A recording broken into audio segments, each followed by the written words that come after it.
各位街坊，大家好！好快就過去到今晚嘅11:03啦。今日係3月30號，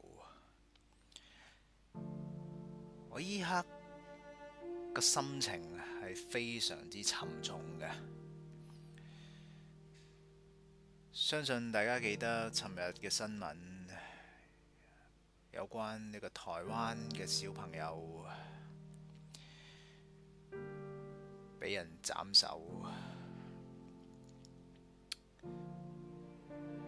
今日一打開個 Apps，又見到另外一個新聞，喺荃灣有個藏屍案。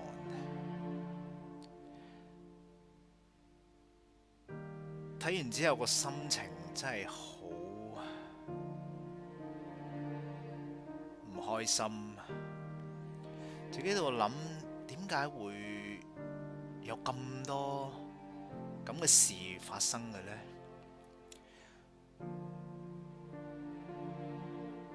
而我記憶呢幾年真係越嚟越多類似嘅事情發生。唔通真係資訊發達，令我哋睇到世界更真嘅一面？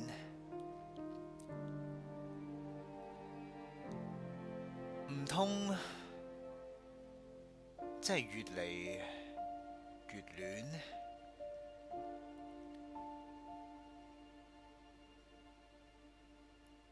以前呢啲問題好似距離我哋好遠啊，但今時今日幾乎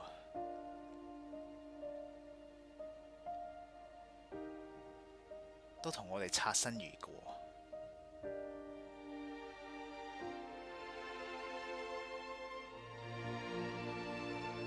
話說今日喺公司度，可能即係啱啱復工冇幾耐啦，都依然係水靜河飛。原本都係件好事嚟嘅，但係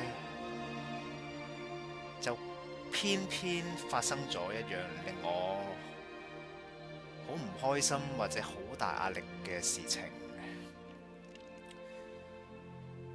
就話說公司有位高層啦，咁上2個禮拜就同我傾開，就話我哋究竟今年有啲咩 project 呢？咁我哋係咪每個月都可以有啲 report？咁大家都叫做知道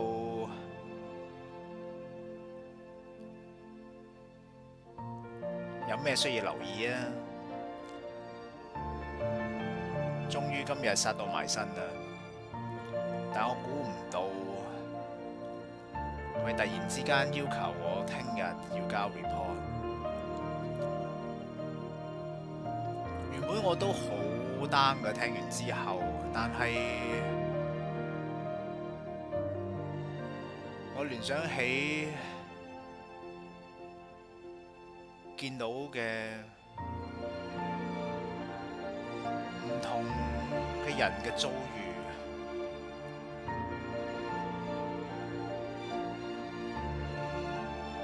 好慶幸，就算遇到幾多個困難，但我哋依然係有得選擇。我哋可以選擇面對，我哋可以選擇逃避。但係我哋究竟可以避到幾時啊？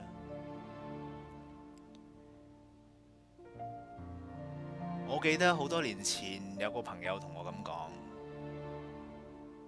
你使乜咁煩啊？你最終最壞嘅打算，你都依然有條命繼續去面對，你仲使怕乜嘢？希望大家都可以勇敢去面對每一件事。多謝大家。